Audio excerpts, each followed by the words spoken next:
त्याच संतांचं माहेरघर कुठलं आहे आम्हा सर्व वारकऱ्यांचं? तर माझे माहेर पंढरी आहे विवरीच्या तिरी, हे आपण सकल संतांचं माहेरघर वारकऱ्यांचं माहेरघर म्हणतो. परंतु जे संत निर्वाण प्रकरणातील ज्या माहेर घराचं वर्णन करतात ना, ते माहेर कोणतं आहे? ज्या ठिकाणावरून सासरे नांदायला येते, जिथून आले ते तिचं माहेर. मग आम्ही वैकुंठवासी आलो याची कारणासी. वैकुंठाहून संत आले आणि पुन्हा वैकुंठाला म्हणजे आपल्या माहेराला, आपल्या आई वडिलांना भेटायला. आपले आई वडील दोन आहेत, ज्याला जन्म दिला, ज्यांनी आपल्याला जन्म दिला त्यांना आपण मातृपितृ म्हणतो. परंतु जन्माला घातलं तो भगवंत देखील आपला आई बाप आहे. आणि मग ह्या भगवंताकडे तुकोबराय गेले, आपल्या माहेरात जाईल मी आता. आणि तिथेच यांचा प्रवास सुरू झाला.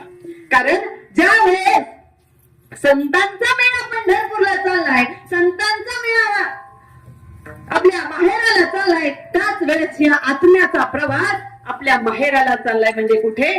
वैकुंठाला चाललेला आहे. म्हणून अगदी पवित्र तिथीला, पवित्र वेळेत आणि पवित्र दिवसात, या दिवसांना पवित्र म्हटलं जातं.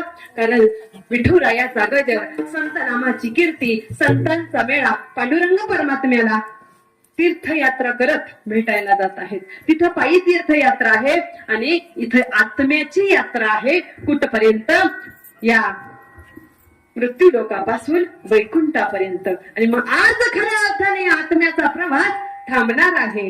आणि म्हणून आज या ठिकाणी या पित्याचा खऱ्या अर्थाने प्रथम पुण्य स्मरण, परंतु गेलेला दिवस अगदी पुण्य आहे. आणि त्यांच्या पाठीमागे त्यांचा असलेला परिवार, त्यांच्या पत्नी सुशीला भगवान खेडेकर, त्यांचा मुलगा वसंत भगवान खेडेकर, मुलगी अलका गोरख मेमाने, दोन सुना कविता वसंत खेडेकर, संध्या कैलास खेडेकर, त्यांचे बंधू ज्ञानदेव वामन खेडेकर आणि पोपट वामन खेडेकर. दुःखात अंत करणारे त्यांचा असा हा परिवार आहे. माऊली, माणूस प्रत्येक जीवाला आल्यानंतर जावंच लागणार आहे. माऊली सांगतात, उपजे ते नाशे, नाशिले ते पुनरुपी दिसे, हे घटिका यंत्र जैसे परिभ्रमे गा. जे जन्माला आहे ना त्याचा नाश होणार आहे, त्याचा नाश होणार आहे. मग हे शरीर आपलं आहे का? या शरीराला आपण माझं माझं म्हणतो ना, हे शरीर आपलं नाही. नामदेवराय सांगतात हे शरीर